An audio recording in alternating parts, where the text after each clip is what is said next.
You know it's a big matchup in college football when you got the CBS Game of the Week crew in town, Chris Brees, Lauren Sisler.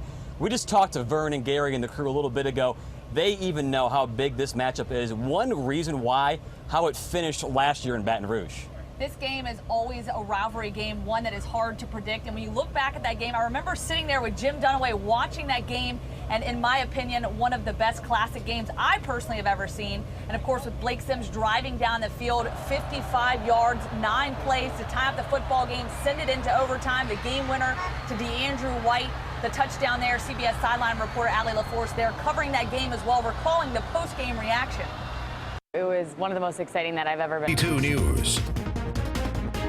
Back here live in Tuscaloosa, Chris Brees, Lauren Sisler. You know, it's refreshing as local media. You can hype up a game all you want. Refreshing to know that national guys and CBS, Vern, Gary, call this the biggest game of the year because it really is, and even the national people are saying so. Absolutely so. With the first college football playoff rankings coming out this week, you got 2 teams in the top 4 coming into this. LSU number 2, Alabama number 4. So certainly big implications here for the college football playoff. If the season ended today, they'd both be in, and the winner might be seen as the best team in the country afterwards. So who has the overall edge? That, glad to have you with us inside Fort Knox. Chris Brees, Lauren Sisler, Scott McDowell, Marlon Price, Al Ratcliffe. They built this beautiful fortress for us. And in case you didn't know, it's going to rain this weekend.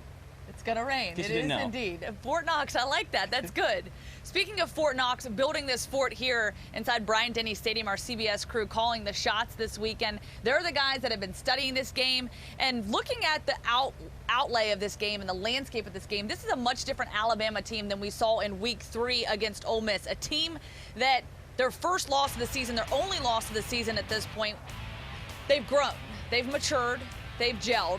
But if you ask Vern, it's still not the same championship caliber team we saw back in 2009, 2011, or 2012.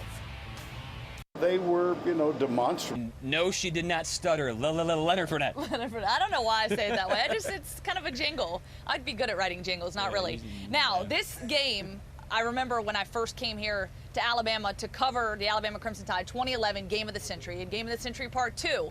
We've come up with our own little name here, the Bryant-Denny Brawl. Yeah, and there's one guy who knows about the Bryant-Denny Brawl with LSU and Alabama. It's a guy who's from these parts, ESPN's. All right. Thank you so much, Chris Frankel. I love that, how he's bragging out there, not sitting out here in the rain, although they're doing a good job. Tomorrow, don't worry. Yeah, no doubt. And they're doing a great job of keeping us dry in here. Thank you, Scott McDowell. Now, we'll carry on. You can check round 1 of the high school football playoffs off the list. As for the college ranks, Auburn trying to check off a win against Texas A&M tomorrow on their list. We've been saying for weeks Auburn's desperate for a victory, and